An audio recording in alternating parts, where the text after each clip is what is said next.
Sir ये if x I is local basis of vector field है, sir यहाँ से समझाते हैं दोबारा। जी जी, हम ये कह रहे हैं कि अगर एक्स आई जो है वो लोकल बेसिस है for vector fields over mu, तो ये तो हम पहले भी बात पढ़ चुके हैं कि तीन तरह के वेक्टर फील्ड्स आपके बन जाते हैं जब mu from N to M mapping लेते हैं। एक वेक्टर फील्ड्स होते हैं ओवर द मैनीफोल्ड एन, एक वेक्टर फील्ड्स होते हैं ओवर द मैनीफोल्ड एम, और एक वेक्टर फील्ड्स होते हैं over the mapping mu, vector fields over mu जिन्हें हम कहते हैं। और हमने ये भी देखा था कि जो वेक्टर फील्ड्स ओवर म्यू होते हैं और जो वेक्टर फील्ड्स ओवर एम होते हैं, दोनों का बेसिस सेट सेम होता है। अब ये कहते हैं कि चूंकि वेक्टर फील्ड्स ओवर म्यू मौजूद हैं तो उसका कोई ना कोई बेसिस सेट भी होगा, तो हम कहते हैं कि if x I is a local basis of vector fields over mu, तो जब भी बेसिस होती है जो कोई वेक्टर स्पेस हो, बेसिस का मतलब है कि किसी वेक्टर स्पेस की बेसिस है, तो इसका मतलब है कि जो सेट ऑफ वेक्टर फील्ड्स है वो एक वेक्टर स्पेस बना रहा है। तो वेक्टर स्पेस की जो आपके पास जब भी वेक्टर स्पेस होती है तो उसकी कोई ना कोई डुअल स्पेस भी होती है, यानी कि सेट ऑफ ऐसी वेक्टर स्पेस जिसके एलिमेंट्स लीनियर फंक्शंस होते हैं जो वेक्टर स्पेस के ऊपर डिफाइन होते हैं। तो अगर सेट ऑफ वेक्टर फील्ड्स की वेक्टर स्पेस बनती है तो उसकी डुअल स्पेस भी बनेगी, और उसकी डुअल स्पेस की भी चूंकि डुअल स्पेस भी एक वेक्टर स्पेस होती है, कोई ना कोई बेसिस सेट होगा। तो हम कहते हैं कि अगर एक्स आई जो है vector space of vector fields की बेसिस है, तो उसके करस्पॉन्डिंग जो डुअल बेस स्पेस बनेगी वेक्टर स्पेस, उसकी जो बेसिस होगी वो डब्ल्यू आई होगी। ठीक है, और ये वन फॉर्म्स पे मुश्तमिल होगी, क्योंकि वो जो है 1 0 टाइप की स्पेस बनती है, ये 0 1 टाइप की बनती है। सर ये डुअल स्पेस। जी जी, क्योंकि वो 1 0 टाइप की होती है ना, 1 0 की डुअल 0 1 टाइप होगी। और सर ये हम इसको डुअल टू एक्स आई क्यों कह रहे हैं? डुअल टू एक्स, जिस तरह हमने कहा था कि देखें जब हमने शुरू में पढ़ा था तो हमने कहा था कि ई आई बेसिस वेक्टर है और उसकी जो डुअल है वो एप्सिलॉन आई बेसिस वेक्टर लिया था, अगर आपको याद हो शुरू के चैप्टर्स जी में। सर। तो ई आई के हम कहते थे ई आई का जो डुअल है वो एप्सिलॉन आई है, तो हम कहते थे epsilon I is a dual basis of E I. तो ये उस कंटेक्स्ट में ही हम कह रहे हैं बात, यानी कि ठीक सर। बेसिस की डुअल बेसिस होती है ना, इसलिए बेसिस के साथ उसको लिंक कर रहे हैं। सर वैसे ये टेंजेंट स्पेस किसी पॉइंट पे उस टेंजेंट स्पेस की डुअल बेसिस है। टेंजेंट स्पेस के एलिमेंट्स पे टेंजेंट स्पेस की डुअल बेसिस है ना, M asterisk mu of Q, यानी कि वो एम म्यू ऑफ क्यू पे बनती है, ये M asterisk mu of Q पे बनती सर जब किसी पॉइंट पे ऑपरेट होगी तब ये टेंजेंट स्पेस की डुअल स्पेस बनेगी। है। जी जी, वैसे एक्स आई की डुअल वैसे तो बेस। ये जिस तरह ये वेक्टर फील्ड्स है ना, यानी कि ये एक से ज्यादा टेंजेंट्स को रिप्रेजेंट करते हैं, ये भी एक से ज्यादा कोटेंजेंट्स को रिप्रेजेंट करते जी सर। तो सर नीचे लिखा हुआ है कि this is basis of M mu of Q, यहाँ पे M asterisk mu of Q नहीं आएगा? हैं। किधर? ये नीचे सर, लास्ट पे। ये एम स्टेरिक ही लिखा हुआ है। नीचे सर, लास्ट टाइम। हाँ, ये एक्स आई ऑफ क्यू जो है वो एम यू ऑफ क्यू की बेसिस लिखा हुआ है। पूछ ले यार ठीक कुछ। सर, नहीं वो सर कंटिन्यूएशन में चल रहा था। विच इज बेसिस, यानी ये एक्स आई जो है ये बेसिस है एम यू ऑफ क्यू की, ये लिखा हुआ है इसका मतलब। और सर ये जब हम ये पेज नंबर 7 से पूछना था। जी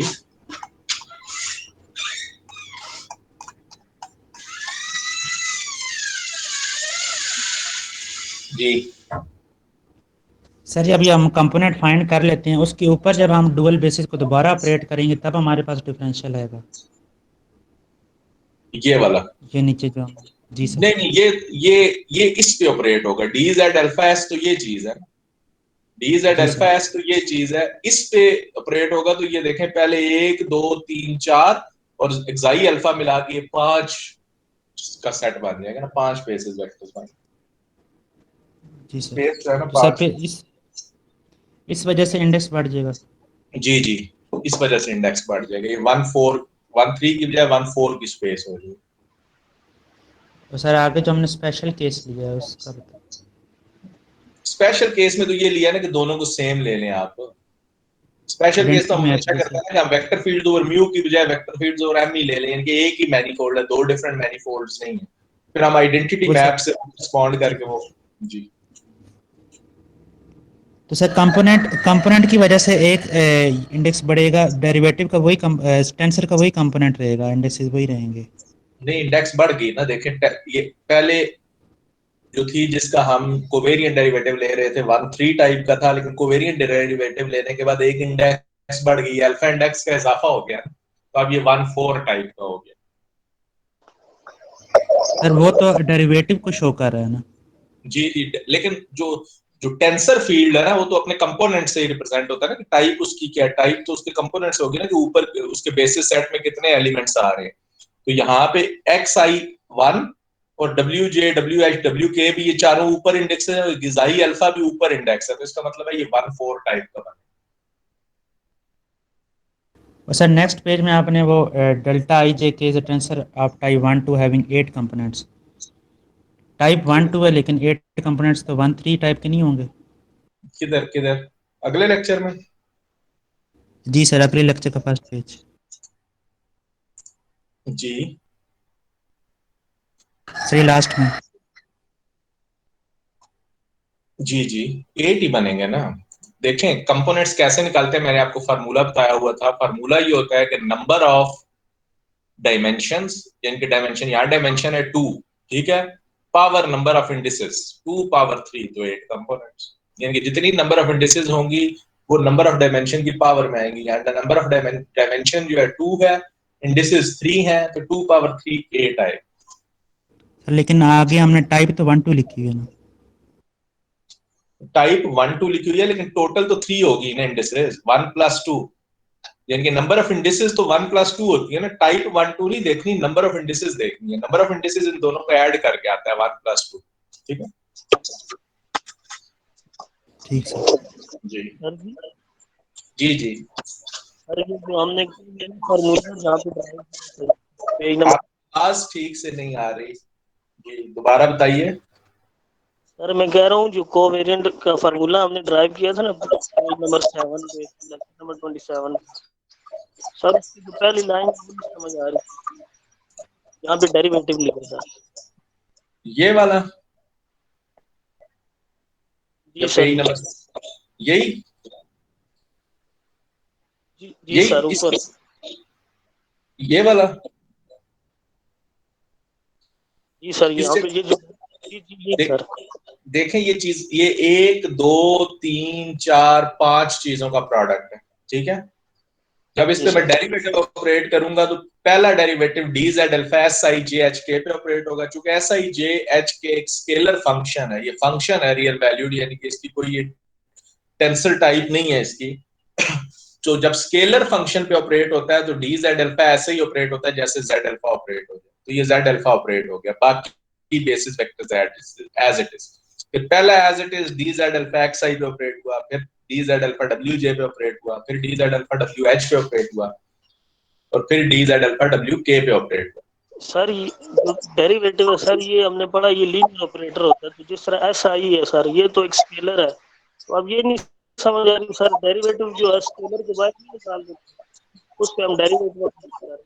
ये स्केलर नंबर नहीं है भाई, ये फंक्शन है, फंक्शन ऑफ सम वेरिएबल्स है। जब फंक्शन ऑफ सम वेरिएबल्स होता है तो फिर तो डेरिवेटिव ऑपरेट होगा ना, उसका डेरिवेटिव आएगा, ठीक है। जी फॉर एग्जांपल ये एक्स स्क्वायर है ना, एक्स स्क्वायर आप कहते हैं एक वेक्टर है ए, ठीक है, वेक्टर फील्ड है ए, एक्स स्क्वायर आई प्लस वाई स्क्वायर जे प्लस जेड स्क्वायर के। अब आप कहते हैं इसे एक एक्स से डेरिवेटिव ले, तो आप कहें कि एक्स स्क्वायर तो कंपोनेंट है, वो तो बाहर आ जाएगा, डेरिवेटिव तो होगा नहीं। तो ऐसे नहीं होगा, उसका डेरिवेटिव आएगा 2x, ठीक है। ठीक है। जी आगे चलें। और सर कोवेरिएंट डेरिवेटिव हम सिर्फ टेंसर्स का लेते हैं। टेंसर फील्ड्स का, जी ठीक। जो पार्शियल डेरिवेटिव है ना, वो इसका स्पेशल केस हो जाता है, ठीक है। जी सर। आगे हमारे पास दो टेंसर्स हैं, कर्वेचर एंड टॉर्शन टेंसर्स, ठीक है। पहले मेरा था मूड कि आपको इसकी डेरिवेशन कराऊं, लेकिन मेरे ख्याल में हम इसकी डेरिवेशन में नहीं जाते, सिर्फ हम इसके फार्मूलाज देख लेते हैं। क्योंकि अगर आपको टॉर्शन टेंसर और कर्वेचर टेंसर पता हो तो हम इसकी एप्लीकेशंस को थोड़ा ज्यादा डिस्कस कर लेंगे, बजाय इसके कि इसकी डेरिवेशन को हम डिस्कस करें। तो सिर्फ हम इनको डिफाइन कर लेते हैं और आगे इनको इस्तेमाल कर लेते हैं, ठीक है। तो ये सारी चीजें छोड़ दें। जो टॉर्शन टेंसर है फाइनली वो आपके पास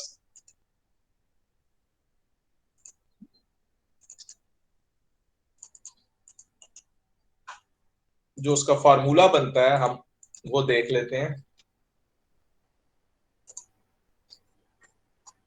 ये काफी ट्रिकी सी इसकी डेरिवेशन है, इसलिए मैं इसको छोड़ रहा हूं। तो जो उसका फार्मूला बनता है वो ये चीज बनती है। जो टॉर्शन टेंसर के कंपोनेंट्स होते हैं, टॉर्शन टेंसर भी एक 1-2 टाइप का टेंसर है,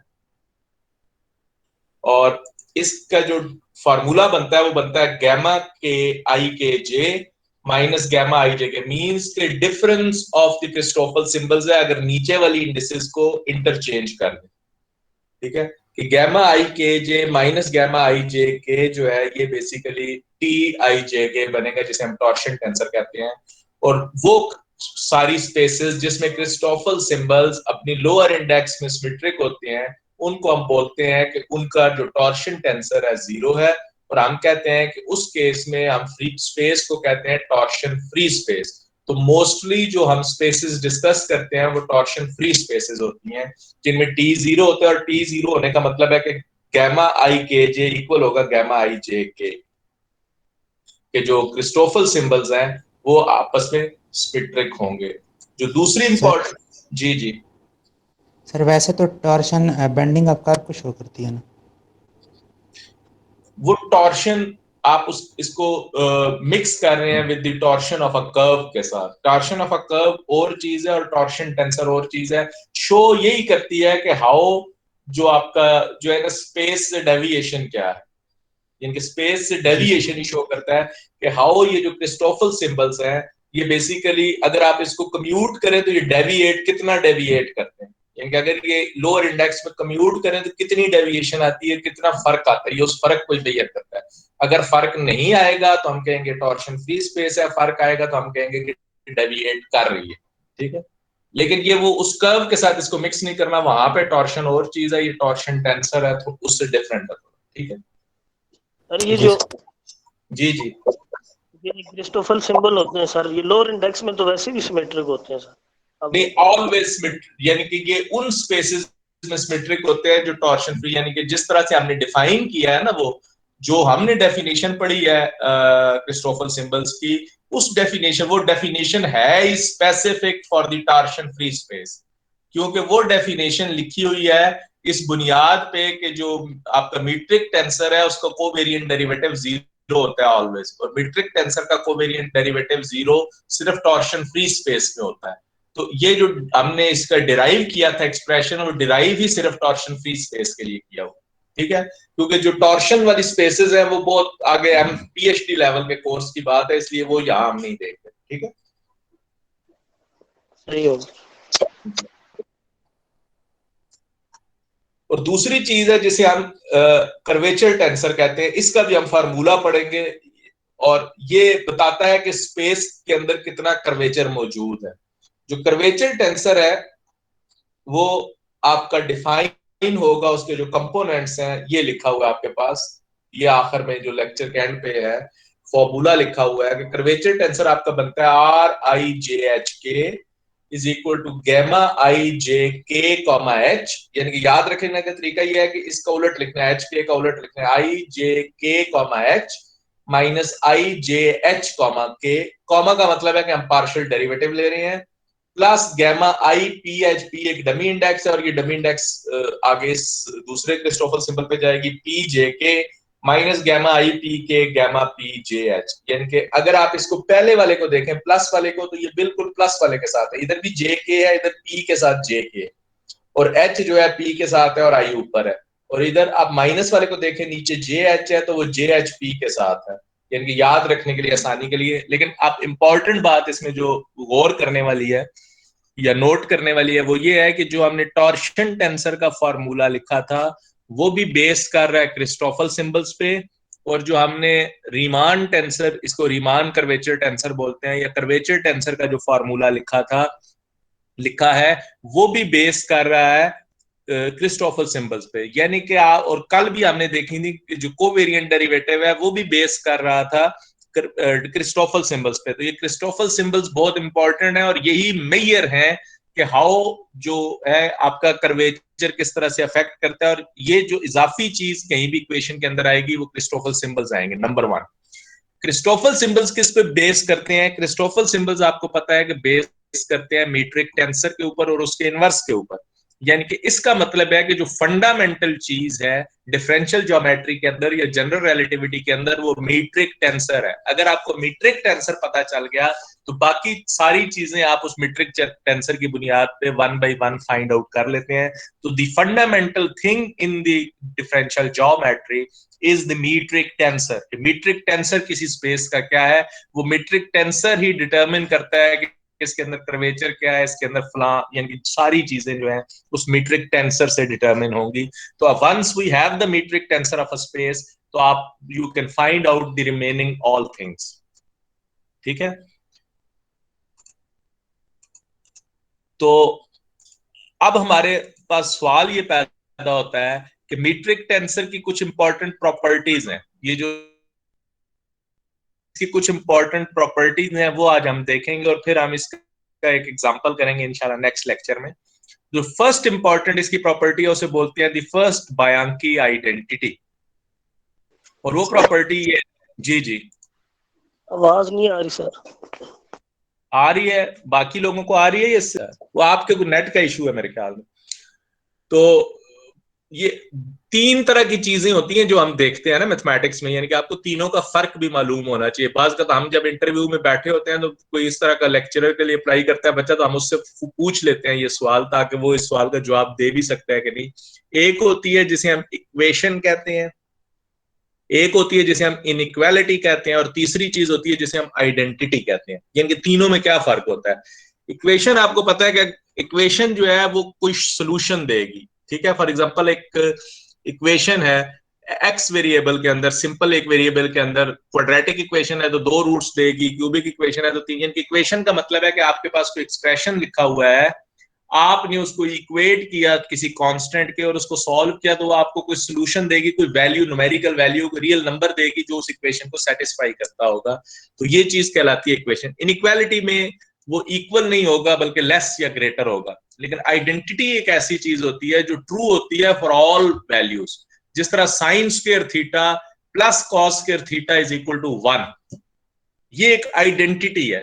इसको हम, हालांकि इसके अंदर इक्वल साइन लगा हुआ है लेकिन इक्वल साइन लगने से ये इक्वेशन नहीं बन जाती, बल्कि ये आइडेंटिटी है कि थीटा की आप कोई भी वैल्यू चूज करें, sign square theta plus cos square theta always 1 होगा। तो ऐसी इक्वेशन जो ऑलवेज ट्रू हो फॉर ऑल वैल्यूज वो आइडेंटिटी कहलाती है। तो ये जो फर्स्ट बायांक की आइडेंटिटी है, ये भी जो मर्जी कर्वेचर टेंसर हो, जिस मर्जी स्पेस का कर्वेचर टेंसर हो, ये ऑलवेज ट्रू होगा। ये रिजल्ट कि अगर आप आर आई जे एच के को साइकिल में वेरी करें, यानी कि जे एच के प्लस आर आई एच के जे प्लस आर आई के जे एच, तो ये जो इनका सम है ये ऑलवेज इक्वल टू 0 आएगा, और ये कहलाती है द फर्स्ट बायांक की आइडेंटिटी। इसको हमने इजीली ये प्रूव भी किया हुआ है कि आर आई जे एच, और ये this identity, this Bianchi identity is also valid in the torsion free space. ये सिर्फ टॉर्शन फ्री स्पेस के अंदर फर्स्ट बायांकी आइडेंटिटी वैलिड है, क्योंकि ये भी उसी सूरत में प्रूव होती है कि जब आप ये यूज करें कि गैमा आई जे के इक्वल होगा गैमा आई के जे के। तो आप आर आई जे एच के का जो हमने फार्मूला पढ़ा है वो लिखें, आर आई एच के जे का फार्मूला लिखें, आर आई के जे एच का फार्मूला लिखें, सम अप करें।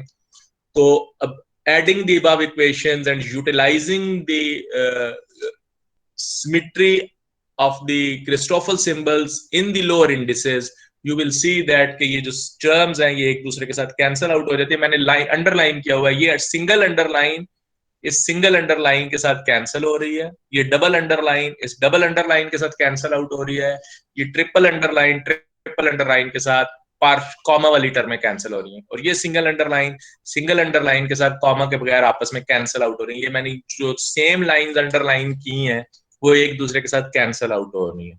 This is known as the first Bianchi identity.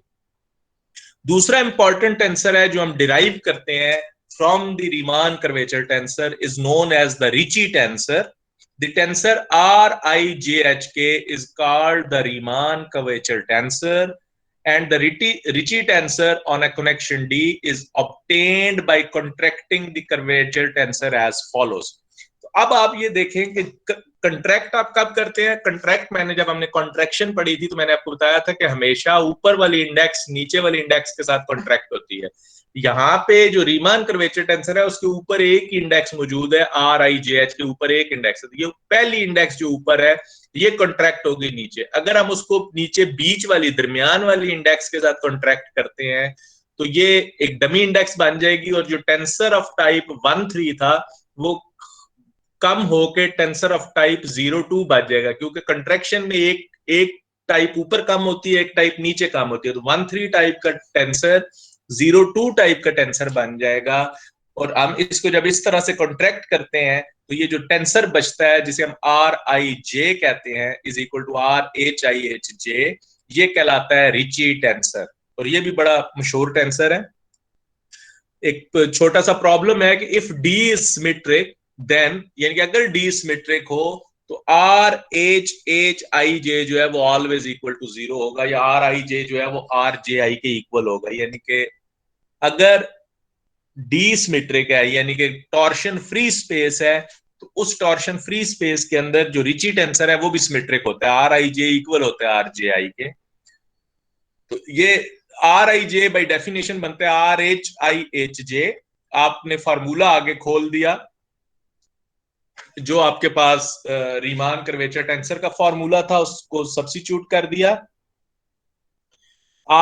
इसी तरह RJI कैलकुलेट किया, उसमें भी कैलकुलेट किया. और ये मैंने जो अंडरलाइन की हुई है टर्म्स, ये आपको इसलिए दिखा रहा हूं कि ये दोनों टर्म्स जब आप इनको, ये प्लस के साथ ये भी प्लस के साथ है, जब आप इसको इधर एड अप करेंगे तो ये RHHIJ का फार्मूला, यानी कि दो टर्म्स तो आपस में कैंसिल आउट हो जाती हैं, बाकी जो दो टर्म्स बचती हैं 4 टर्म्स वो RHHIJ बनाती हैं. और RHHIJ जो है वो ऑलवेज इक्वल टू 0 था. इसको भी हम प्रूव करेंगे आगे अभी अगले पेज पे कि this is always equal to 0. और अगर RHHIJ इक्वल टू 0 हो तो इसका मतलब है RIJ इक्वल होगा RJI. This implies RIJ is symmetric. Ricci tensor को जब आप मल्टीप्लाई करते हैं with the inverse of the metric tensor, जिस तरह से ये नजर आ रहा है कि GIJ RIJ आपने किया, तो ये देखें ये दोनों डमी इंडेक्स हो गए. I भी डमी इंडेक्स है, J भी डमी इंडेक्स है, दो समेशन आ गए इसके ऊपर. अब इसके ऊपर कोई जो है इंडेक्स मौजूद नहीं है, तो इस केस में ये एक स्केलर फंक्शन बन जाएगा. तो हम कहते हैं कि जो R है जिसे हम कैपिटल R से शो करते हैं विच इज GIJ RIJ, ये कहलाता है रिची स्केलर, क्योंकि ये एक स्केलर क्वांटिटी बन जाती है. और इसको हम कहते हैं कि this is a Ricci scalar where GIJ जिसके ऊपर दो इंडिसेस हैं, this is the inverse of the metric tensor and RIJ is the Ricci tensor. ये भी एक इंपॉर्टेंट चीज है रिची स्केलर, कि जब भी आपको कहा जाता है कि कोई स्पेस आपको गिवन है और आपको कहा जाए कि बताएं कि स्पेस के अंदर कर्वेचर मौजूद है या नहीं मौजूद, तो आप उसका रिची स्केलर कैलकुलेट करेंगे. अगर रिची स्केलर 0 है तो इसका मतलब है कर्वेचर नहीं है, और रिची स्केलर नॉन 0 है तो इसका मतलब है कि कर्वेचर मौजूद है. दो प्रोसेसेस कहलाते हैं इंपॉर्टेंट. देखिए हमने पढ़ा है कि जो टेंसर्स हैं उसके ऊपर भी इंडिसेस होती हैं, नीचे भी इंडिसेस होती हैं. ठीक है, जो ऊपर वाली इंडिसेस होती हैं उसको हम कॉन्ट्रावेरिएंट इंडिसेस बोलते हैं, जो नीचे इंडिसेस होती हैं उनको हम कोवेरिएंट इंडिसेस बोलते हैं. और चूंकि ये दोनों इंडिसेस दो डिफरेंट टाइप्स को रिप्रेजेंट करती हैं, तो क्या हम इन इंडिसेस को नीचे वाली इंडेक्स को ऊपर ले जा सकते हैं या ऊपर वाली इंडेक्स को नीचे ला सकते हैं? तो the answer is yes, we can do that. तो इस प्रोसेस को बोलते हैं, ऊपर से नीचे इंडेक्स लानी हो तो ये प्रोसेस कहलाता है लोअरिंग द इंडेक्स, और नीचे से ऊपर लेके जानी हो तो ये प्रोसेस कहलाता है रेजिंग द इंडेक्स. यानी कि आप इंडेक्स को लोअर भी कर सकते हैं, रेज भी कर सकते हैं. इसको एक्सप्लेन करने के लिए कि ये कैसे होगा वो मैं ये consider a tensor of type 2-2 का मतलब है कि दो इंडिसेस इसकी ऊपर होंगी, दो नीचे होंगी. से TABCD, AB ऊपर इंडेक्स है, CD नीचे है. द मीट्रिक टेंसर GAB, यानी मीट्रिक टेंसर से जब हम किसी टेंसर को मल्टीप्लाई करते हैं तो वो इंडेक्स को नीचे लेके आते हैं, क्योंकि मीट्रिक टेंसर की इंडिसेस नीचे होती हैं। तो metric tensor G A B can be used to lower the index and its inverse G A B can be used to raise the index. और जो उसका इनवर्स होता है वो इंडेक्स को ऊपर उठाने के लिए इस्तेमाल होता है इन द फॉलोइंग वे। कैसे? फॉर एग्जांपल, मैं चाहता हूं कि ये जो ए इंडेक्स है इसको मैं नीचे ले आऊं, ये मैंने रेड एरो से शो भी किया हुआ है कि मैं इस ए इंडेक्स को नीचे लाना चाहता हूं। तो जब आप इसको जी से मल्टीप्लाई करेंगे तो जिस इंडेक्स को नीचे लाना है वो इंडेक्स जी के साथ लिखें, जी ए, और एक नई इंडेक्स लिख दें ई। तो ये अब ए जो है डमी इंडेक्स बन जाएगी, ई उसकी जगह रिप्लेस होगी, तो जो नया चीज बनेगी वो टी बी, और ए नीचे आ गया और नीचे जो ये नई इंडेक्स थी वो उसने ए की जगह ले ली। तो जो आंसर इसका आएगा T B E C D. तो ये जो ए वाली इंडेक्स है ये नीचे फॉल आउट होगी। तो जब भी आपने इंडेक्स को नीचे करना हो, लोअर करना हो, तो आप उसको मीट्रिक टेंसर से मल्टीप्लाई करते हैं। अगर आपने बी वाली इंडेक्स को नीचे करना है तो बी जी बी से मल्टीप्लाई कर देंगे तो बी वाली इंडेक्स नीचे आ जाएगी। इसी तरह अगर आपने ये सी इंडेक्स को ऊपर उठाना है तो आप इसको इनवर्स मीट्रिक टेंसर से इंडेक्स ऊपर उठाने के लिए या रेज करने के लिए हमें इनवर्स मीट्रिक टेंसर की जरूरत पड़ती है। तो सी को ऊपर उठाना है तो जी सी, जिस इंडेक्स को ऊपर उठाना होगा वो जी के साथ लिखें और एक नई इंडेक्स लिखें, वो नई इंडेक्स के साथ ऊपर आ जाएगा। सिमिलरली अगर डी को ऊपर उठाना हो तो जी डी के साथ मल्टीप्लाई होकर ऊपर उठ जाएगी। जी सर सर जो डमी पीछे इंडेक्स फिनोमेना कोई क्या भी हो होगा सकता है? जी जी सर जो डमी इंडेक्स है हमारे पास वो कोई भी हो सकता है? डमी इंडेक्स तो ये देखें, आप इस जिसको नीचे गिराना है उसको डमी बना रहे हैं ना, जो नया, जब आप उसको मीट्रिक टेंसर से मल्टीप्लाई कर रहे हैं तो ये ए तो अब डमी इंडेक्स हो गया ना। डमी इंडेक्स का मतलब है यहाँ एक समेशन आ गया। आपने बेसिकली एक मैट्रिक्स से, जीएवी तो एक मैट्रिक्स है ना, एक मैट्रिक्स से उसको मल्टीप्लाई किया। ठीक है। जी जी अमाद, आप कुछ पूछना चाह रहे थे? सर मैं पूछ रहा हूँ पीछे फिनोमेना क्या होगा कि किस मेथड से ये मेथड लोअर तो होगी नहीं है, ये सीधा सीधा मल्टीप्लिकेशन है ना। देखें, आपने बेसिकली एक टेंसर जिसकी दो इंडिसेस नीचे थी उसको एक ऐसे टेंसर से मल्टीप्लाई किया जिसकी दो ऊपर थी, ठीक है। तो उसने एक इंडेक्स को, यानी कि जो प्रोसेस है, ये जो मीट्रिक टेंसर है इसकी ये प्रॉपर्टी है कि ये लोअर इंडेक्स करने के लिए भी इस्तेमाल होता है और इसका इनवर्स इंडेक्स रेज करने के लिए भी इस्तेमाल होता है। मैंने उसका तरीकाकार बताया है कि तरीकाकार क्या इस्तेमाल होगा जब आप उसको लोअर कर, यानी कि आपको इसकी जरूरत क्यों पड़ती है, वो एक इंपॉर्टेंट क्वेश्चन हो सकता है। बाज का कुछ प्रॉपर्टीज किसी टेंसर की होती है, जिस तरह आगे हम जो है ना ये जो कर्वेचर टेंसर हमने पढ़ा है जिसकी टाइप 1-3 थी उसे हम 0-4 टाइप का बनाएंगे, क्योंकि कुछ प्रॉपर्टीज उसकी 0-4 टाइप में मौजूद है जो कि 1-3 टाइप में मौजूद नहीं है। तो हम उन प्रॉपर्टीज का एडवांटेज लेना चाह रहे हैं, यानी कि ये आसानी के लिए, ये सहूलत के लिए होता है। या बाज का तो आप कोई कैलकुलेशंस कर रहे होते हैं और उस कैलकुलेशन के अंदर इस तरह का एक्सप्रेशन आ जाता है कि जी जो है वो मल्टीप्लाई हो गया किसी टेंसर के साथ, तो उसको फिर शॉर्ट करके हम ऐसे लिख लेते हैं बजाय इसके कि उस जी को चलाते जाएं साथ साथ, ठीक है। तो ये इसका पर्पस है कि जो है हमारे पास सिस्टमैटिकली चीजें सिंपल हो जाती, ठीक है। सर जिस इंडेक्स को हम रेज या लोअर कर रहे हैं वो तो आगे जाके रिमूव हो गई है सर। हाँ, लेकिन उसकी जो इंडेक्स तो आ गई ना नीचे। इंडेक्स तो देखें, ए आई मैंने वेक्टर के कंपोनेंट्स को लिखा है ए आई या ए जे लिखूं, उससे कोई फर्क तो नहीं पड़ता। वेक्टर के कंपोनेंट्स तो वही रहने, A1 A2 A3, चाहे मैं इंडेक्स आई लिखूं या जे लिखूं, तो वो उससे कोई फर्क नहीं पड़ता कि इंडेक्स का नाम क्या है। इंडेक्स तो है, यानी कि इंडेक्स का सिंबल इंपॉर्टेंट नहीं है, इंडेक्स बजाते खुद इंपॉर्टेंट। नेक्स्ट है हमारे पास covariant curvature tensor. Covariant curvature tensor का मतलब है कि ऐसा कर्वेचर टेंसर जिसकी सारे इंडिसेस नीचे हों। पहले एक ऊपर थी, अगर उसको भी नीचे उतारना चाहूं तो अगर ये are M J K L है तो मैं एम को नीचे उतारना चाहता हूं, तो नीचे उतारने के लिए मुझे मीट्रिक टेंसर से मल्टीप्लाई करना पड़ेगा। तो मैंने इसको जी एम आई या आई एम से मल्टीप्लाई किया, क्योंकि जी सिमेट्रिक होता है। मैं आई एम लिखूं या एम आई लिखूं उससे कोई फर्क नहीं पड़ता। तो G I M R M J K L, तो ये एम जो है नीचे उतर आएगा और ये जो नई इंडेक्स आई ली है तो ये बन जाएगा are I J K L. तो ये जो नई फॉर्म इसकी बनेगी इसको हम बोलते हैं the covariant form of the curvature tensor. कुछ सिमिट्रीज हैं कर्वेचर टेंसर की, symmetries of the curvature tensor.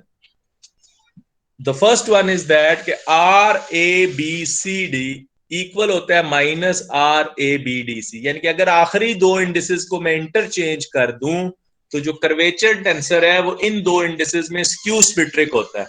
आप बाय डेफिनेशन भी देख सकते हैं कि R A B C D इसके इक्वल है। जब मैं सी आर डी और सी को इंटरचेंज कर दूंगा तो डी और सी इधर भी इंटरचेंज हो गया, तो ये पहली टर्म में भी सी और डी की बजाय डी सी कर दिया, इधर भी डी सी जो है सी डी हो गया, इधर भी डी और सी को इंटरचेंज किया, जहां जहां डी और सी था उनको इंटरचेंज कर दिया, तो ये आर माइनस एक कॉमन ले तो ये चीज बन जाती है R A B D C.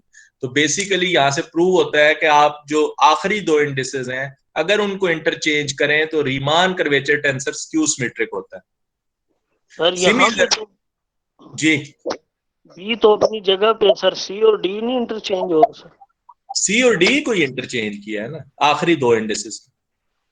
ठीक है सर। देखिए ए और बी अपनी जगह पे, आखिरी दो इंडिसेस चेंज करें तो स्क्यू सिमेट्रिक होगा। ठीक है, इसका फायदा क्या होगा? इसका फायदा ये होगा कि चूंकि इसमें चार इंडिसेस है ना रीमान कर्वेचर टेंसर में, इन सिमेट्रीज का हमें फायदा क्या होगा? जब आप कैलकुलेशन करने जाते हैं टू डायमेंशनल स्पेस में ही ले लें तो टू डायमेंशनल स्पेस में ये 2 पावर 4 16 कंपोनेंट बनते हैं। जो हमारी जब हम यूनिवर्स को डिस्कस करते हैं तो कम से कम स्पेस 4 डायमेंशनल होती है, 3 स्पेस की डायमेंशन, एक टाइम की डायमेंशन, 4 डायमेंशन हमें चाहिए। तो 4 पावर 4 कितने हो गए जी? 4 पावर 4 कितना बनता है? 256 कंपोनेंट्स। ठीक है, तो 256 कंपोनेंट्स का मतलब है कि हम तो फिर इसी के साथ खेलते रहेंगे ना। तो ये जो सिमेट्रीज है ये हमें हेल्प आउट करती है। बहुत सारे हम जो है ना, आगे हम एक एग्जांपल करेंगे नेक्स्ट लेक्चर में, तो आपको पता भी चल जाएगा कि हमें एक दो ही निकालने पड़ते हैं, बाकी सारे तो इन प्रॉपर्टीज की वजह से पहले से हम पता चल जाते हैं कि क्या होंगे। सर ये हम क्रिस्टोफर सिंबल की इंडिसेस चेंज कर रहे हैं ये क्योंकि लोअर इंडिसेस में ये सिमेट्रिक है, इस वजह से? नहीं नहीं नहीं नहीं, हमने लोअर इंडिसेस की वजह से चेंज नहीं की। हमने तो कहा कि ये बदल दें ना, सी और डी को इंटरचेंज करना है। ये सिमेट्री प्रॉपर्टी देखने के लिए हम इंटरचेंज कर रहे हैं। देखिए आप किसी भी मैट्रिक्स को सिमेट्रिक करने के लिए क्या करते हैं कि रोज और कॉलम्स को इंटरचेंज करते हैं। चेंज होगा तो सिमेट्रिक, चेंज हो और माइनस साइन आ जाए तो स्क्यू सिमेट्रिक, अगर कुछ भी ना हो तो हम कहते हैं ना ये सिमेट्रिक है ना स्क्यू सिमेट्रिक। नहीं सर, ये जो हमने प्रूफ में क्रिस्टोफर सिंबल के इंडिसेस चेंज किए हैं, इंटरचेंज। यार देखे ना आपने इंटरचेंज, हमने कहा कि सी और डी, ये प्रोसेस क्या है कि सी और डी को इंटरचेंज करें। ठीक है, तो मैंने ये राइट साइड पे सी और डी को इंटरचेंज कर दिया। ठीक है, ठीक है, ये नहीं समझ आई अभी भी? बल्कि इंटरचेंज भी नहीं किया, आपके आसानी के लिए बता दूं, ये इस माइनस को अंदर ले जाए तो ये टर्म प्लस हो जाएगी। इसको पहले लिख लिया, इस टर्म को बाद में लिखा। इसी तरह ये नेगेटिव वाली टर्म पहले लिख ली और ये वाली टर्म बाद में लिख ली। यानी कि जब आप उसको आगे पीछे कर दें, इनके सेकंड टर्म को पहले लिख ले, पहली टर्म को सेकंड पोजीशन पे लिख ले, फोर्थ टर्म को थर्ड पोजीशन पे, थर्ड को फोर्थ पे लिख दे, तो एक माइनस कॉमन आ जाता है ना ऑटोमेटिकली। जी सर। उसकी वजह से फिर, लेकिन वो जो फार्मूला है, फार्मूला ये कहता है कि अगर डी और कॉमे के बाद सी हो तो वो जो है आपके पास ये चीज बनती है R A B D C. ठीक है सर वैसे क्रिस्टोफर सिंबल में ये जो B D C comma C है, इसको हम बी सी कॉमा डी लिख सकते हैं? जी जी, नहीं, क्या मतलब? डी कॉमा सी को सी कॉमा डी खुद से तो नहीं लिख सकते ना। दोनों एक्सप्रेशंस मौजूद हैं रीमान टेंसर के अंदर, डी कॉमा सी वाला भी और सी कॉमा डी वाला भी, दोनों मौजूद हैं फार्मूले। नहीं वैसे सर हमने पढ़ा था ना कि लोअर इंडिसेस में सिमेट्रिक होता है टॉर्शन फ्री स्पेस में Christopher symbol. Christopher symbol symmetric होता है, उसको इंटरचेंज कर सकते हैं, लेकिन ये कॉमे वाली नहीं, पहली बी सी को सी भी कर सकते हैं, नो प्रॉब्लम। ठीक सर। जी। दूसरी इसकी प्रॉपर्टी ये है कि अगर पहली दो इंडिसेस यानी कि इसका कोवेरिएंट फॉर्म लें, कौन सी फॉर्म? क्योंकि सिमेट्री जब आप चेक करते हैं तो या कोवेरिएंट जो कंट्रावेरिएंट इंडेक्स है उसकी सिमेट्री कंट्रावेरिएंट के साथ चेक होगी, या कोवेरिएंट इंडेक्स की सिमेट्री कोवेरिएंट के साथ चेक होगी। क्योंकि इसकी एक, अगर पहली दो इंडिसेस अगर 1-3 फॉर्म में देखें तो एक कॉन्ट्रावेरिएंट इंडेक्स बनती है, दूसरी कोवेरिएंट इंडेक्स बनती है। वो आपस में आप इंटरचेंज ही नहीं कर सकते। इंटरचेंज उसी वक्त कर सकते हैं कि जब सारी नीचे हो या सारी ऊपर हो। तो इसलिए हम कहते हैं कि अगर इसकी कोवेरिएंट फॉर्म यानी कि चारों इंडिसेस नीचे हो और आप पहली दो इंडिसेस को इंटरचेंज करें तब भी ये स्क्यू सिमेट्रिक होता है, एक माइनस साइन आ जाएगा। ठीक है, जो तीसरी इसकी प्रॉपर्टी है वो ये है कि अगर इसको पेयर में यानी कि ए बी को एक पेयर बना दें, सी डी को दूसरा पेयर बना दें और पेयर को इंटरचेंज करें, यानी सी डी पहले कर दें और ए बी बाद में कर दें, तो इस पेयर में चेंज करें तो तब ये सिमेट्रिक होता है, यानी कि कोई चेंज नहीं आएगी, सेम रहेगा। नेक्स्ट जो चौथा रिजल्ट है, वही रिजल्ट है जो हमने रिची टेंसर के सिमेट्री प्रूव करने के लिए किया था कि R A C D always 0 होता है। आप आर ए सी डी को लिख सकते हैं कि अगर मैं लोअर इंडेक्स में देखूं तो G A B R B A C D, यानी कि अगर मैं इस बी को ऊपर उठाऊं तो मैं इसको G A B R B A C D लिखूं तो ये आर ए सी डी बन जाएगा। लेकिन बी ए के अंदर पहली दो इंडिसेस के अंदर तो हमें पता है कि ये स्क्यू सिमेट्रिक है। अगर मैं बी ए को ए बी बनाऊंगा तो एक नेगेटिव साइन आ जाएगा, तो मैंने ए बी बनाया तो एक नेगेटिव साइन आ गया। अब ये बन गया R A B C D minus G A B, और जी जो है वो सिमेट्रिक होता है, तो मैं जी ए बी लिखूं या जी बी ए लिखूं उससे कोई फर्क नहीं पड़ता, तो मैंने लिख दिया minus G B A R A B C D. अब मैं इनवर्स सिमेट्रिक टेंसर की प्रॉपर्टी यूज करूंगी, वो इंडेक्स ऊपर उठाता है तो वो ए इंडेक्स को ऊपर उठा देगा, तो ये बन जाएगा आर ए सी डी। ये लेफ्ट साइड जो लिखी हुई है जिससे हम चले थे आर ए सी डी, तो राइट साइड पे आ गया minus G B A R A B C D. ये जो जी बी ए है ये इस ए इंडेक्स को ऊपर उठाएगा, ये इंडेक्स को ऊपर उठाएगा तो ये आ जाएगा minus R B B C D. ये बी जो है डमी इंडेक्स है, डमी इंडेक्स को मैं बी बी लिखूं, ए लिखूं, सी लिखूं, कोई भी नाम दूं उससे फर्क नहीं पड़ता। तो इस बी बी को मैं अगर ए कह दूं तो ये minus R A C D बन जाएगा। जब मैं इसको दूसरी तरफ लेके जाऊंगा तो ये 2 times R A C D is equal to 0, 2 तो 0 नहीं होता, तो इसका मतलब ये है कि R A C D equals to 0 होगा। तो ये इसकी वो प्रॉपर्टी है जिसकी बुनियाद पे ये, यानी कि हमने प्रूव कर दिया कि आर ए सी डी 0 है, और इसी प्रॉपर्टी की बुनियाद पे हमने रिची जो टेंसर है उसको सिमेट्रिक प्रूव किया था। नेक्स्ट इंपॉर्टेंट रिजल्ट है जिसे हम बोलते हैं द सेकंड बायांकी आइडेंटिटी। और सेकंड बायांकी आइडेंटिटी क्या कहती है कि अगर आपने रीमान टेंसर का कोवेरिएंट डेरिवेटिव लिया और आखिरी तीन इंडिसेस यानी कि सी डी सेमी कोलन के, इनको इंटरचेंज करें साइकिल में, सी डी के, डी के सी और के सी डी, प्लस करें इक्वल, तो ये भी रिजल्ट ऑलवेज इक्वल टू 0 आएगा फॉर टॉर्शन फ्री स्पेस। तो ये कहलाती है the second Bianchi identity. We prove it for a point such that, यानी कि हम इसको एक ऐसे पॉइंट के लिए प्रूव करेंगे। जनरल इसका प्रूफ थोड़ा डिफिकल्ट है और वो एमफिल लेवल पे या पीएचडी लेवल पे लोग पढ़ाते हैं, तो इसलिए हमने इसका शॉर्ट स्पेशल प्रूफ है वो यहाँ पे कर रहे हैं। We prove it for a point such that gamma ACD is equal to 0, यानी कि हम उस पॉइंट पे इसको देखना चाहते हैं जिस पॉइंट पे क्रिस्टोफल सिंबल 0 हो। देन रीमान कन्वेचर टेंसर्स जो है, यानी कि क्रिस्टोफल सिंबल 0 है, उनके डेरिवेटिव 0 नहीं है, तो रीमान कन्वेचर टेंसर ये बन जाएगा। जब आप इसको इसके अंदर इसका डेरिवेटिव लेंगे तो एक आपके पास, यानी कि कॉमा डी पहले था, जब कॉमा के लिया तो डी के हो गया और सी के हो गया। जब आप इसको इन तीनों एक्सप्रेशंस के लिए फाइंड आउट करेंगे, एड अप करेंगे, तो रिजल्ट जो है वो 0 आ जाएगा। नेक्स्ट हमारे जी सर जी सर जिस तरह आपने आइडेंटिटी का बताया, तो सर ये फॉर ऑल वैल्यूज के लिए फिर ट्रू होगा ना, ए बी जो मर्जी हम वैल्यू रखते हैं। जी जो ए बी इंडिसेस है ना, आपकी जितनी डायमेंशन होती है उसमें वैल्यू तो उसकी, फॉर एग्जांपल 2 डायमेंशनल स्पेस है तो ए 2 हो सकता है, 1 हो सकता है, बी भी 1 हो सकता है, 2 हो सकता है, 3 4 तो नहीं हो सकता ना। जितनी डायमेंशंस होगी उसके हिसाब से उसकी वैल्यू होगी।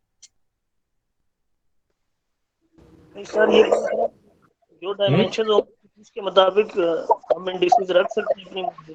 नहीं, इंडिसेस तो इसकी 4 ही होंगी, लेकिन इंडिसेस की वेरिएशन क्या होगी कि इंडिसेस किधर से शुरू होंगी और किधर खत्म होंगी, मैं उसकी बात कर रहा हूँ कि 1 से शुरू होगी, 2 तक खत्म होगी।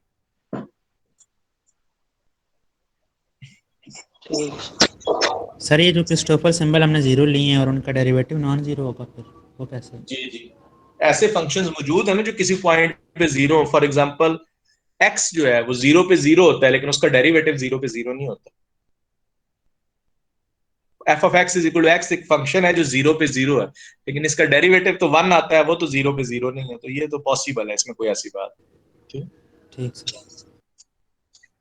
नेक्स्ट हमारे पास ये इंपॉर्टेंट है कि अगर आपके पास 2D स्पेस हो, यानी कि non zero components of R A B C D for 2D space, यानी कि अगर 2D स्पेस हो तो वो कौन से कंपोनेंट्स होंगे, यानी कि कैलकुलेशन करने से पहले ही मैं बता दूं कि कौन से नॉन जीरो होंगे। मैं सिर्फ वही कैलकुलेट करूं, मुझे सारे 16 के 16 कैलकुलेट ना करने पड़े। तो 4 इंडिसेस हैं 2D स्पेस में, 2 पावर 4 16 कंपोनेंट्स बनते हैं। ठीक है जी। अब 16 में से कौन से जीरो होंगे और कौन से नॉन जीरो होंगे ये डिटरमिन करना है।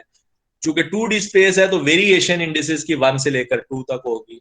जो पहली प्रॉपर्टी हमने पढ़ी थी वो ये कहती है कि R A B C D equal होता है minus R B A C D के। अगर कोवेरिएंट फॉर्म में पहली दो इंडिसेस इंटरचेंज कर दें तो वो नेगेटिव साइन आ जाता है। तो पहली ए को भी 1 रखें, बी को भी 1 रखें, तो आपके पास ये बन जाती है R11 CD is equal to minus R11 CD, यानी कि इसमें ए और बी दोनों को 1 1 रखे तो ये एक्सप्रेशन आता है। इस राइट साइड को लेफ्ट पे ले जाए तो ये 2 टाइम्स R11 CD होगा, 2 0 नहीं होता तो इसका मतलब है R11 CD इक्वल टू 0। तो कहने का मतलब ये है कि अगर ए और बी 1 1 हो तो सी डी कुछ भी हो जवाब ऑलवेज 0 आएगा। तो ये 4 कंपोनेंट बनते हैं। R11 जब सी डी 1 1 हो, सी डी 1 2 हो, सी डी 2 1 हो, सी डी 2 2 हो। तो ये 4 कंपोनेंट डायरेक्टली इससे पता चल गया कि R11 1 1 0 है, R11 1 2 0 है, R11 2 1 0 है और R11 2 2 0 है। ये 4 कंपोनेंट 0।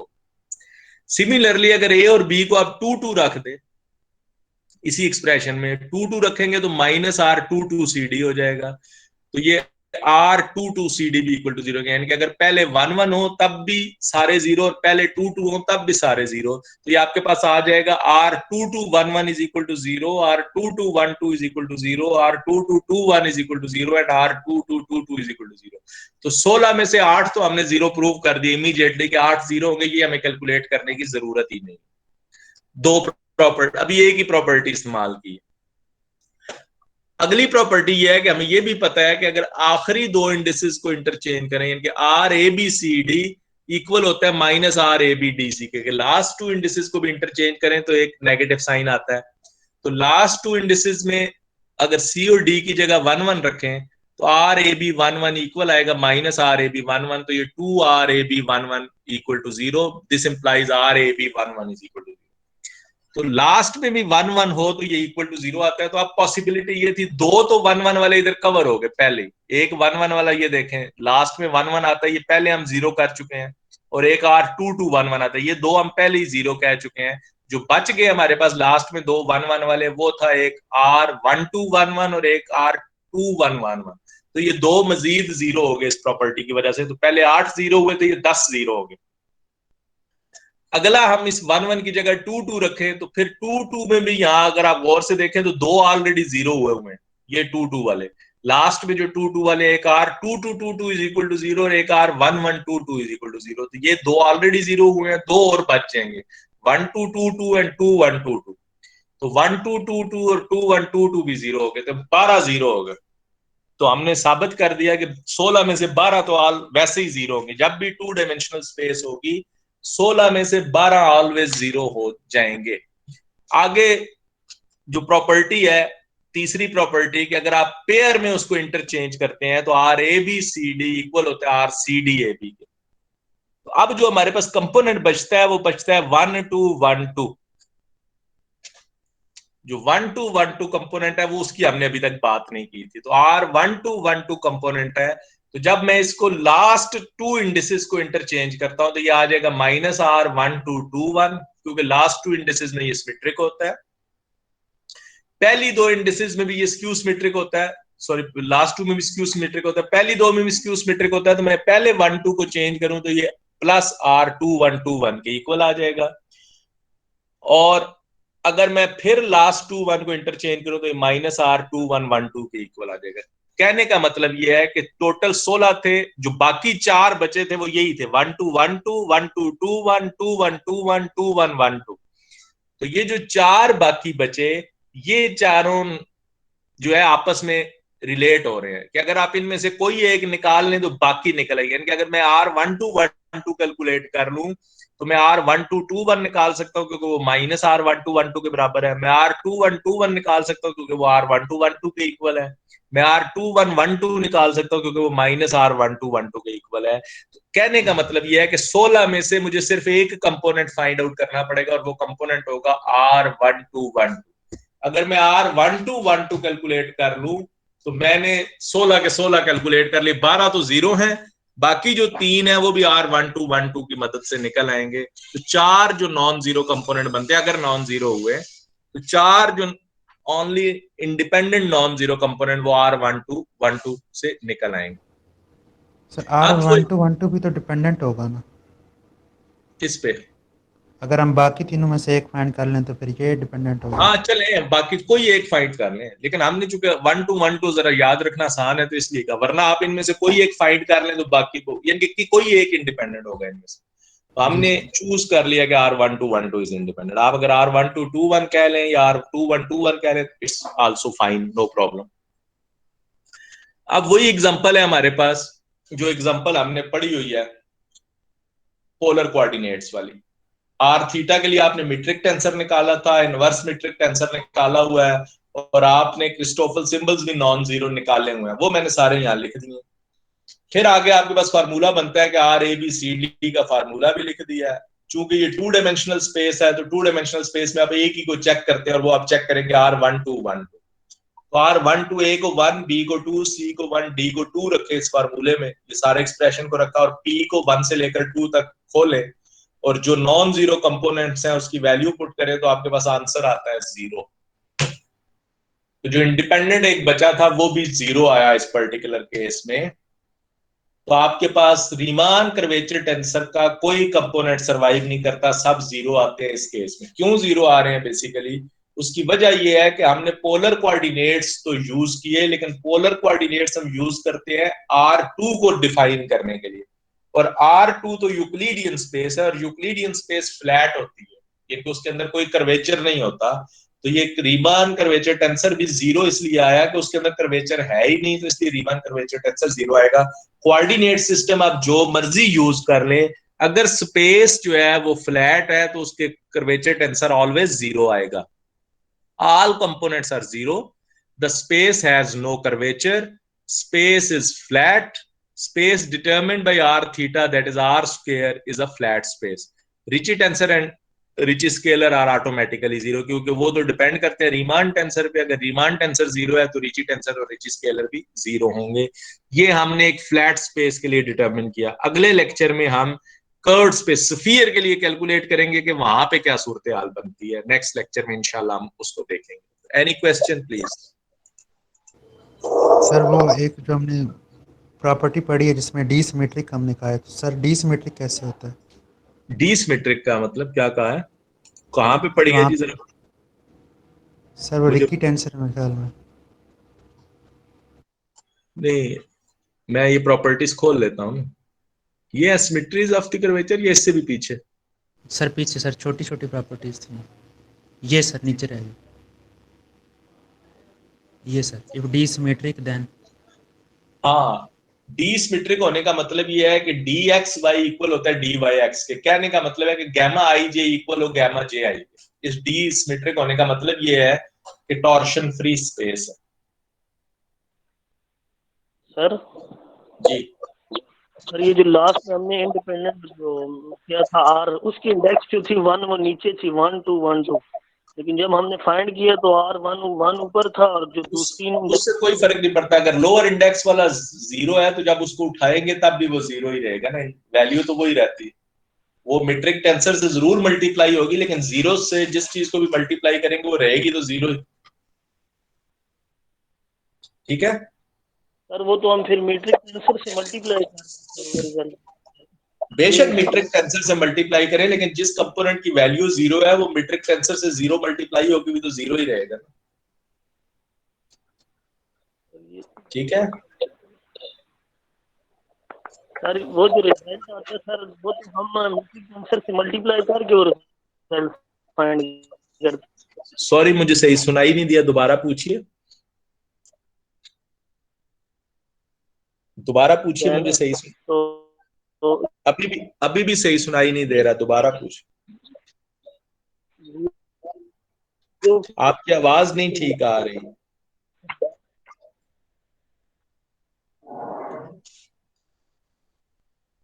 आपकी आवाज नहीं आ रही। सर उनका नेट का इशू है। हाँ चले, उन्हें क्या, बेशक व्हाट्सएप ग्रुप पे पूछने में उधर रिस्पॉन्ड कर दूंगा, ठीक सर है। मैं ये कह रहा हूँ कि वो तो मीट्रिक टेंसर से मल्टीप्लाई करके हम रिजल्ट निकालते हैं ना, तो वो जी तो जी, जीरो हम फिर किस तरह कह सकते हो?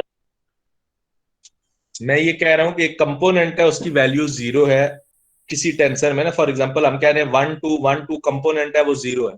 अब वो 1 2 आप कोवेरिएंट फॉर्म में देखें या 1 3 फॉर्म में देखें, दोनों सूरतों में जीरो ही रहेगा। इन एनी केस वो जीरो ही रहेगा, ठीक है। ठीक है सर। जी, अगले लेक्चर में इंशाल्लाह हम एक और एग्जांपल करेंगे, उससे और आपको ना बात वाजिया होगी, ठीक है। सर डी तो ऑपरेटर है ना, डेरिवेटिव ऑपरेटर है, तो सर वो मैं पूछ रहा था सिमेट्रिक फिर कैसे होगा? मैं यही तो कह रहा हूँ, सिमेट्रिक होने का मतलब यह है कि डी आप देखें ना, जब आप सेम ले लेते हैं ना, म्यू की जगह आइडेंटिटी मैप ले लेते हैं, ठीक है। जी आइडेंटिटी मैप का मतलब है दोनों मैनिफोल्ड सेम हो गए। दोनों मैनिफोल्ड सेम होने का मतलब है कि एक्स आई भी सेम हो गया ना, सबका बेसिस सेट सेम हो गया, यानी कि जी एक सर। ही वेक्टर्स की बात हो रही है। तो मैं कहता हूं कि डी नीचे एक्स को वाई पे ऑपरेट करें, ठीक है। डी नीचे उसकी इंडेक्स में एक्स और सामने वाई, या डी नीचे वाई और एक्स पे ऑपरेट करें, ये दोनों सेम है। सिमेट्रिक होने का मतलब है कि डी एक्स वाई इक्वल होगा डी वाई एक्स के। और इसका मतलब ये होता है, जब हम इसको कंपोनेंट फॉर्म में देखते हैं तो इसका मतलब होता है कि gamma A B C equal होगा गैमा ए सी बी, यानी कि जो आपका क्रिस्टोफल सिंबल है वो लोअर इंडेक्स में सिमेट्रिक है, यानी कि ये टॉर्शन फ्री स्पेस है। तो डी जो है तब सिमेट्रिक होता है जब स्पेस टॉर्शन फ्री हो। सर फिर वो भी तब जब आइडेंटिटी मैप लें। है नहीं, आइडेंटिटी मैप की नहीं बात, ये जनरल बात कर रहे हैं हम। एक मिनट जी, अस्सलाम वालेकुम। हाँ जी, आप देखें, हम तो जनरल बात कर रहे हैं ना, किसी स्पेसिफिक की तो बात ही नहीं कर रहे। हम तो कह रहे हैं कि डी सिमेट्रिक होने का मतलब है कि स्पेस टॉर्शन फ्री है, ठीक है। सर आपने कहा ना कि आइडेंटिटी मैप लें, दो मैनिफोल्ड सेम हो, तब हम डी नहीं, X along identity Y is map, equal to. जी आइडेंटिटी मैप लें जी। जी सर जी, D X along Y is equal to D Y along X, तब नहीं, इक्वल होंगे। The derivative of the vector field y along x same होगा the derivative of the vector field x along y, ठीक है। dxy equal to dyx का मतलब यह है कि the derivative of the vector field x in the direction of the vector field y is equal to the derivative of the vector field y in the direction of the vector field x। तो sir ये हर case में होगा या सिर्फ वो torsion ये free जब space? Symmetric होगा, जब डी सिमेट्रिक होगा तब ये होगा, वरना ये नहीं होगा। डी सिमेट्रिक होने का मतलब है कि जब स्पेस टॉर्शन फ्री हो। ठीक। जी।